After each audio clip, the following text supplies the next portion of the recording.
This is the book of Habakkuk, chapter 2 and verse 5. Yea, also, because he transgresseth by wine, he is a proud man, neither keepeth at home, who enlargeth his desire as hell, and is as death, and cannot be satisfied, but gathereth unto him all nations, and heapeth unto him all people. First and foremost, especially in these times today, I want to give all praise, honor, and infinite glory unto Yahweh, Bahasham, Yahweh Shai, Bahasham, Racha HaKodash. Double honors unto the elder apostles, the elder bishops, and the heads and elders of all that came to Great Millstone GMS who do rule well. Peace, blessings, salutations to the Bayath, Dawayab, the house of David, the tabernacle of David, those predestined spirits of election scattered abroad, starting with the 144,000, the governing body in the kingdom to come, 12,000 men, the prophets of each tribe of Israel, as well as the innumerable multitude scattered abroad, the remnant of Yasha'Allah, all right, of men, women, and children outside of the office of a prophet, rehearsing the righteous acts to the best of their ability, believing on the gospel preached by the prophets, including the one third here in Babylon the Great. This is your brother Tazapanya of the Great Millstone, Washington, D.C. camp, Adawan Ratazah, Lord willing. This quick hit, spiritual commentary, digital epistle is edifying to the elect. So as you can see here, this is Owen Jones. It says U.S. steals in capital letters Venezuela. Then it has a dash. And Cuba, Mexico, Colombia, and Greenland are next in capital letters, right? Had 24,000 views, and this video came out 8 hours ago. Um, and from what we see that the parallelism between America and ancient Rome is so great that if you don't have that spiritual eye salve, you would not be able to understand that we are in Rome all over again, the second leg of Rome. Okay, the scriptures talk about, all right, the that horn or the beast that did die and then lives again, basically, right? This is talking about America. All right, this is the ancient Roman Empire now revived. Okay, and Rome fell because of one of these factors out of many, all right, was stretching out their military too thin.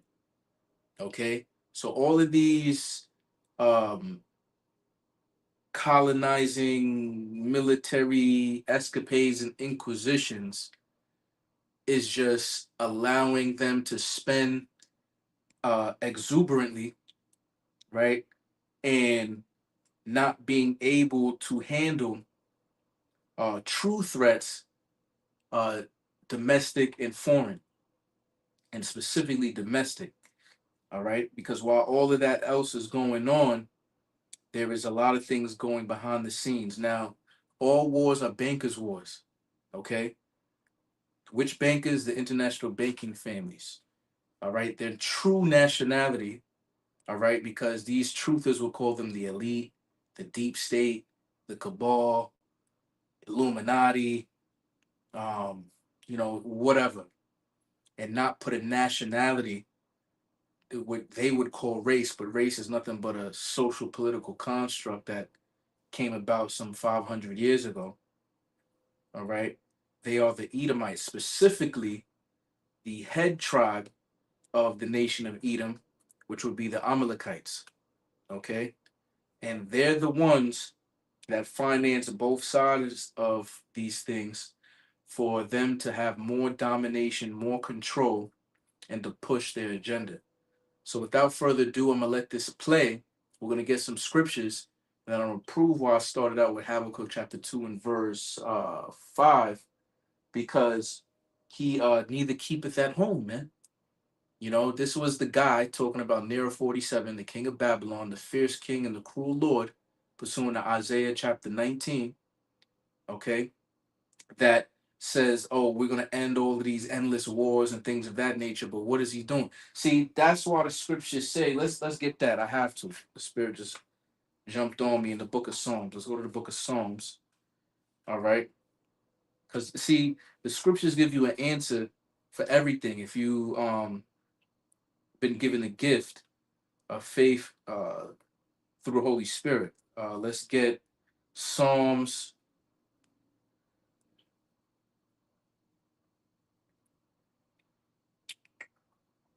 55 and 21. It says, "The words of his mouth were smoother than butter." Yeah, you know, he was saying all these sweet things, giving all these lies that these conservative, right wing, Republican, you know, um, Babylonians, Americans of all uh, colors, creeds, and races, right? And they believed this shit, but the scriptures say what?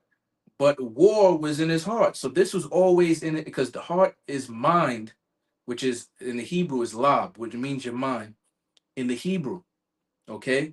So even though he talked smooth, war was in his heart. It says his words were softer than oil, yet they were drawn swords. Okay. So we're seeing this real time. So without further ado, let's play this. Do as she's told by her new masters. Now, we should note that polling of people in Venezuela shows there's no love for Maduro, but that 55% oppose military intervention, with 23% in support. Yes, there were Venezuelan exiles cheering. But you know what?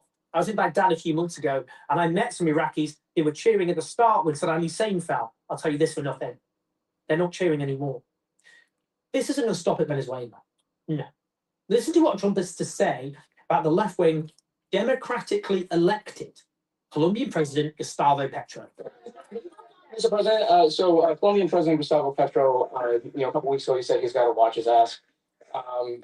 Today, he said he's not concerned about anything happening to him in the aftermath of this operation. So, just what your message is? Well, he has cocaine mills. He has factories where he makes cocaine. And yeah, I think I stick by my first statement. He's making cocaine. They're sending it into the United States. So he does have to watch his ass. And listen to this. And that's Venezuela is very sick. Colombia is very sick, run by a sick man who likes making cocaine and selling it to the United States. And he's not going to be doing it very long. What's that again? He's not doing it very long. He's not doing it very long. He has cocaine mills and cocaine factories. He's not going to be doing it. So it'll be an operation by the USA. It sounds good to me. Yeah. A lot of people. To be clear, this is an entirely baseless fear. This drugs allegation is just a confected pretext against someone who is unquestionably, nobody doubts it, a democratically elected president. This is gangsterism, it is terrorism, and it is naked colonialism. Trump's recently published national security strategy makes clear the US intends to accept its decline as a global power, to surrender trying to be the global hegemon in favor of the world being carved out between great powers with their own sphere of influence. In the case of the United States, that means Latin America, which is why Trump also has Mexico on his list. His president, Claudia Steinbaum, has some of the highest approval ratings of any elected politician on the face of the earth. In the 2024 presidential election, she won over 61% of the vote. The nearest competitor won just over 28%. This is what Trump had to say. I wonder, Mr. President, I want to ask you from your Vice President, Vance, said that the message is pretty clear that drug trafficking must stop. So was this operation a message that you're sending to Mexico, to Claudia Sheinbaum, the president there? Well, it wasn't meant to be, and we're very friendly with her. She's a good woman, but the cartels are running Mexico. She's not running Mexico. The cartels are running Mexico.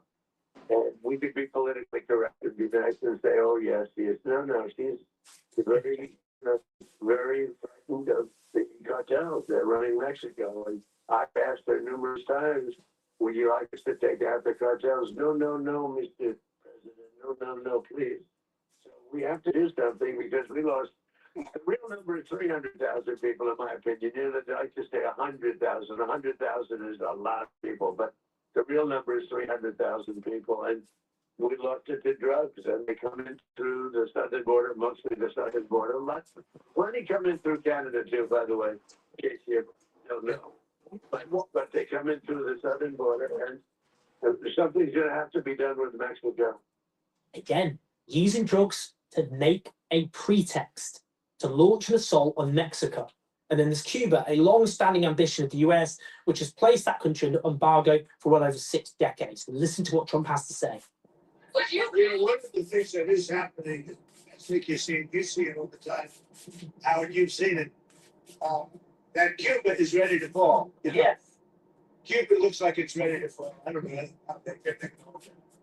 But Cuba now has no income. They got all of their income from Venezuela, from the Venezuelan oil. They're not getting any of it. And Cuba literally is ready to fall. And you have a lot of great Cuban Americans that are going to be very happy about this. And what about Greenland, which is an autonomous territory and a constituent part of Denmark? Katie Miller is a former Trump official turned podcaster and is crucially married to a key Trump aide, his far-right Deputy Chief of Staff, Stephen Miller. Over the weekend, she posted a map of Greenland covered in the American flag, accompanied with the text, "Sue." Subtle. Last August, Denmark summoned the top US diplomat in protest at covert attempts to infiltrate Denmark to promote subversion and its union with the United States. A couple of weeks ago, Trump appointed a special envoy to Greenland. The territory's own prime minister declared in response that it must decide our own future, that Greenland's territorial integrity must be respected. Well, that's not going to happen. I'm sorry, not going to happen. It is a dead cert. Donald Trump is going to annex Greenland, 2 million square kilometers of European territory. He's made clear his intentions over and over again, and anyone who still believes his second-term incarnation is defined by empty bluster has long missed their brutal appointment with reality. What happens then exactly? Both Denmark and the United States are members of NATO. Yeah, that's right. They're military allies. Article 5 of NATO's founding treaty establishes that an armed attack against one NATO member shall be considered an armed attack against them all. So what exactly is Europe going to do with that? Because it is going to happen. We should consider Europe's feeble response to the outrageously illegal assault against Venezuela. Trump certainly has, as he prepares to seize Greenland. So let's hear that again. Notice what he just said. Let's hear that again.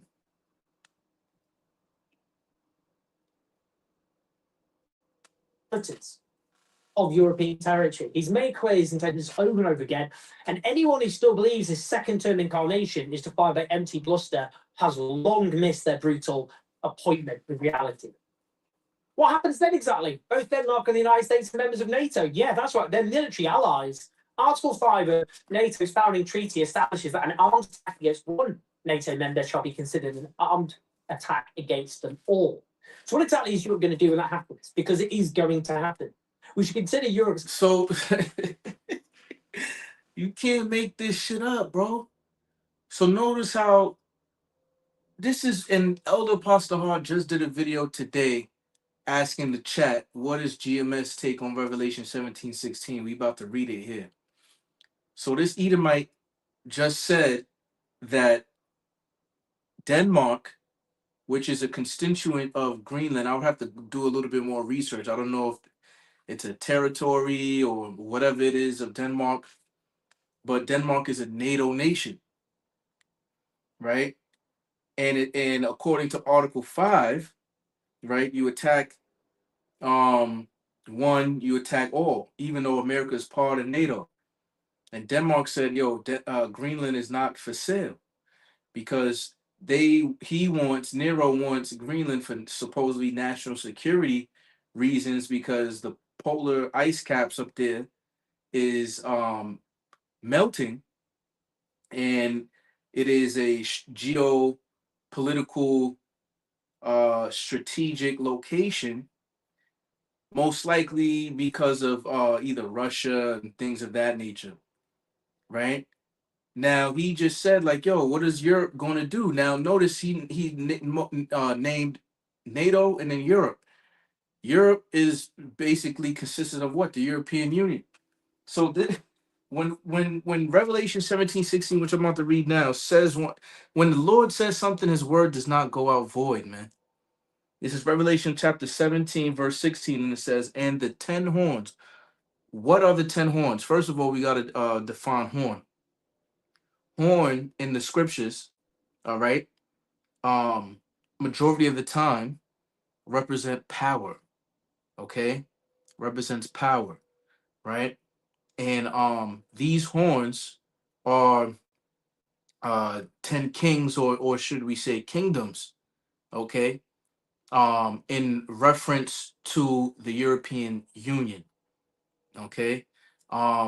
It was originally called the EEC, the European Economic Commission. It was 12 nations, but when you do the history, 4 of those nations is really 2, being Ireland and Great Britain, which is uh nothing but the United Kingdom, and then Spain and Portugal, which is nothing but Iberia, because they sit on the same peninsula.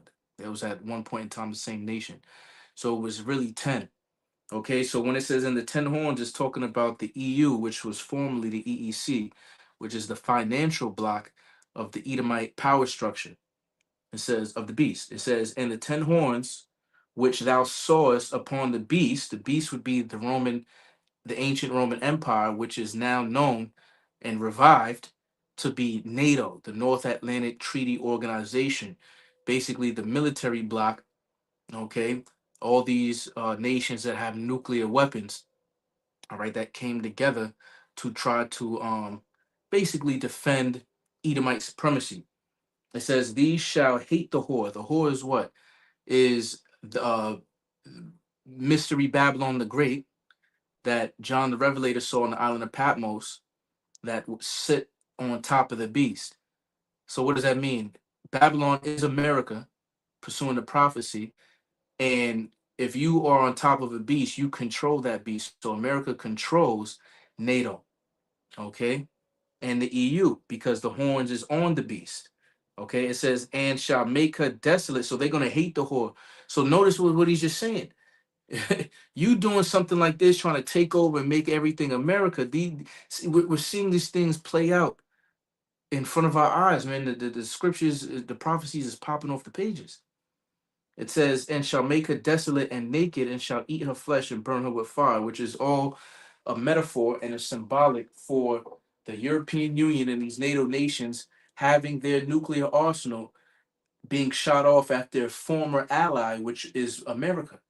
So something is going to happen, and these are the stepping stones, the gradualism for these European nations to hate America and eventually hate her so much that they would all follow Russia when Russia presses that button in that time. All right. And we know that the MOTB has to be pushed first. All right. So I'll let this finish off and then get a couple more scriptures and close it out.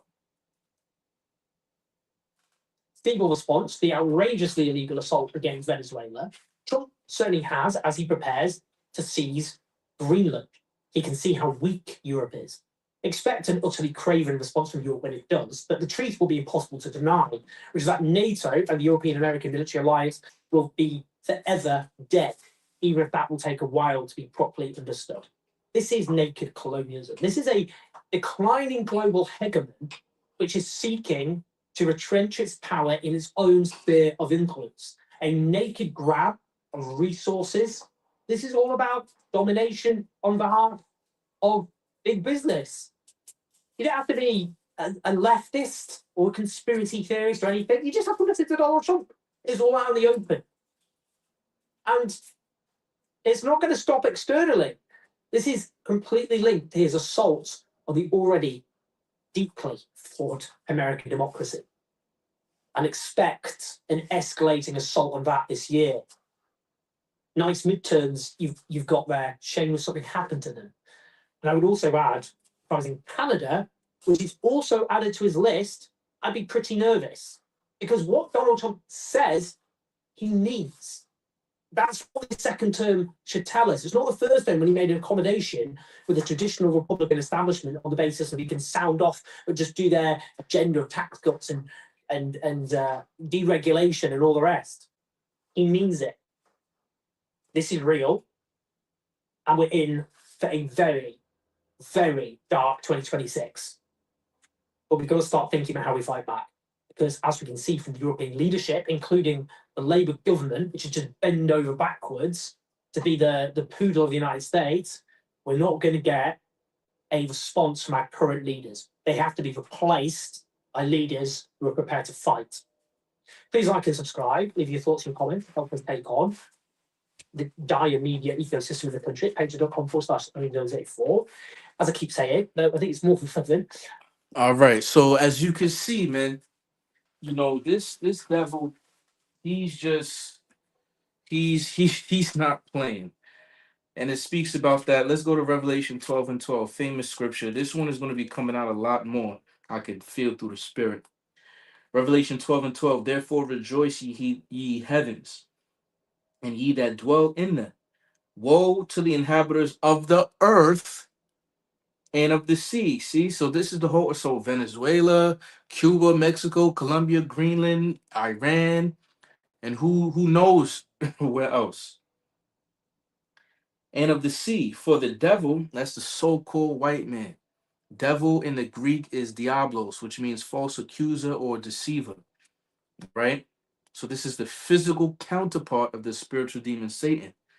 All right, it says it's come down unto you, to who? To the inhabitants of the earth and the sea, having great wrath, as you can see right now, bombing the shit out of places that they have business as they, violating international law. Because he knoweth that he has a short time to what? To get his agenda pushed for the international banking families, and that their rulership is almost at an end, right? And then I'm gonna end off on Isaiah, since I quoted it earlier, Isaiah 19. This is Isaiah 19 in verse 4, and it says, and the Egyptians will I give over into the hand of a cruel Lord, and a fierce king shall rule over them, saith the Lord of hosts. You see, so if he's going to be doing this abroad, imagine if he gets pushed back here domestically in the States. Okay, he's going to go hard as well too, you know. So we're going to keep an eye out and watch what exactly he's going to do, as this is just giving the stepping stones for all these nations to matter of fact, now let's where is that at? Might be Habakkuk as well. Let's go to Habakkuk 2:16. It says, there art filled with shame for glory. Drink thou also, and let thy foreskin be uncovered, which is all symbolic for let all of the wickedness and the sin that you do be shown and manifested throughout the earth. Okay, so everything that America was glorified for once for, like its military prowess, that same strength being the hammer of the earth, as it says in Jeremiah, is now being disrespected, demeaned, and talked about in a negative connotation, because people are seeing the ulterior motives that they're doing it, because they would claim to be doing it for democracy and stopping drug traffickers and so on and so forth, when they seen it's for resources and it's plundering and colonization and so on and so forth. It says, the cup of the Lord's right hand shall be turned unto thee, and shameful spewing shall be upon thy glory. That's exactly what we're seeing. So Lord willing, I'll edify to the elect. On to the next one. Shalom.